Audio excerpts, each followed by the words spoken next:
Hello दोस्तों, मैं आज आपके साथ अपनी आप बीती शेयर कर रही हूँ। ये कि मेरे बचपन की घटना है। मैं कोई 13-14 साल की रही होंगी। मेरा गांव मलियावाद पड़ता है। पापा की नौकरी होने के कारण हम लोग लखनऊ में रहते हैं, लेकिन छुट्टियां हो जाने पे हम लोग अपने गांव चले जाते हैं और छुट्टियां वहीं बिताते हैं।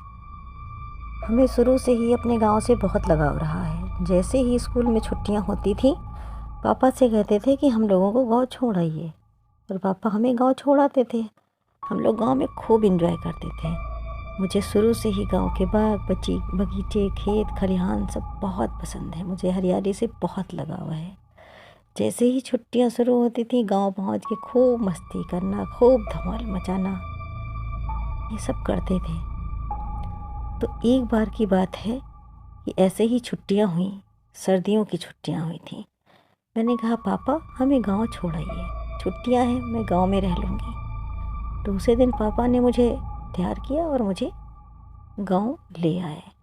गांव में पापा मुझे छोड़ के वापस शहर चले गए। खूब खेलते कूदते थे। एक दिन भर खेल कूद करके जब शाम को हम लोग सोए। हाँ, सर्दियों की रात थी तो हम लोग एक कच्चे मिट्टी के कमरे होते थे जिन्हें कोठरी बोलते थे, उसमें सोते थे। सबसे पहले मेरी खाट थी, उसके बाद चाचा की खाट थी, और तीसरे नंबर पे चाचा के 2 बच्चे थे, उनकी खाट थी। हम तीनों 3 खाट पड़ी थी और लंबी सी कोठरी थी। उस कोठरी पे हम लोग सोते थे। जाड़ों की रात थी इसलिए कोठरी में सोते थे। उस रात थक के सभी सो गए थे। अचानक से एक अजीब सी आवाज़ हुई, जैसे कहीं घुंघरू बोल रहे हो। पता नहीं कैसे उसकी आवाज़ से मेरी नींद खुल गई। जब मेरी नींद खुली तो मैंने उसी कोठरी में देखा। वो कोठरी काफ़ी लंबी होती है। उस कोठरी में दूर देखा मैंने कि एक महिला खड़ी थी, जो कि एकदम गोरी महिला थी। उसने रेड कलर की साड़ी पहन रखी थी। उसके बहुत लंबे बाल थे जो कमर तक आ रहे थे, काले काले बाल लहरा रहे थे। उस महिला का पूरा शरीर जैसे कि लग रहा था कि अभी जैसे जला हुआ हो। सारा शरीर उसका जो है रेड रेड सा मालूम दे रहा था। सारे चेहरे पे रेड रेडनेस थी, जैसे जले हुए इंसान की पपड़ी उधड़ जाती है, उस टाइप में वो औरत थी। उसने लाल साड़ी पहन रखी थी। वो दूर खड़ी सिर्फ मुझे देख रही थी। उफ, उसको देखते ही मेरे सारे रोंगटे खड़े हो गए। आधी रात के समय ये महिला कौन है? कोठरी में क्या कर रही है? उसकी लाल लाल आंखें सिर्फ मुझे ही घूरे जा रही थी। वो दूर खड़ी मुझे ही घूर रही थी। मैंने घबरा के आंखें बंद की, शायद ये कोई सपना हो। फिर से आंखें खोली तो देखा नहीं, वो तो मुझे ही देख रही थी, दूर खड़ी। धीरे धीरे धीरे एक एक कदम बढ़ा के वो मेरे पास आने लगी। जैसे ही वो मेरे पास आने लगी, मेरा हलक सूखने लगा। मेरा शरीर थर थर थर थर काँप रहा था। बगल की खाट पे मेरे चाचा सोए हुए थे।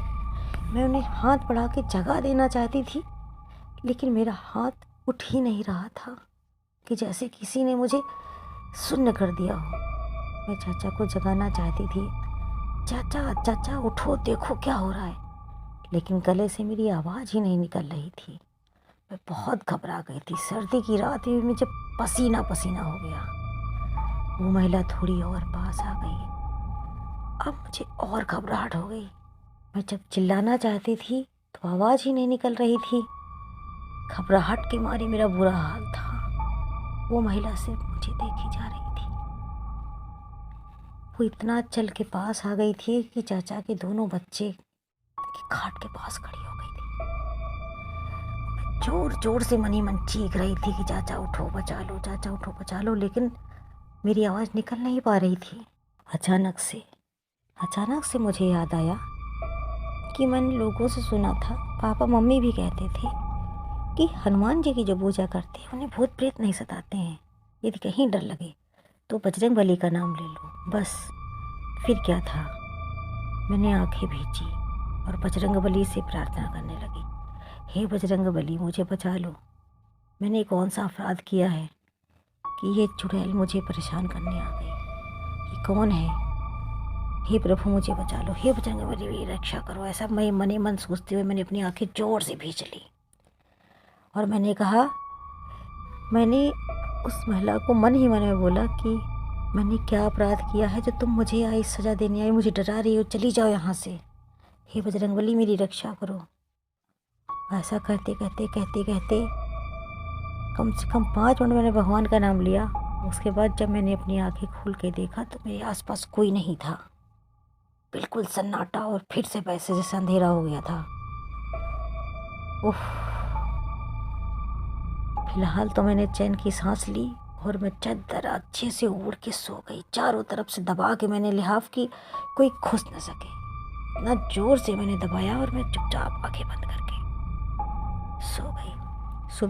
सुबह उठे तो मैंने ये घटना चाचा को बोली, मैंने अपनी दादी को भी बताई। तो मेरी दादी ने बताया कि पड़ोस के ही घर में एक महिला थी जो बरसों पहले जल के मर गई थी। उसकी शक्ल और जो मैंने देखा था उसकी शक्ल हूबहू वही थी।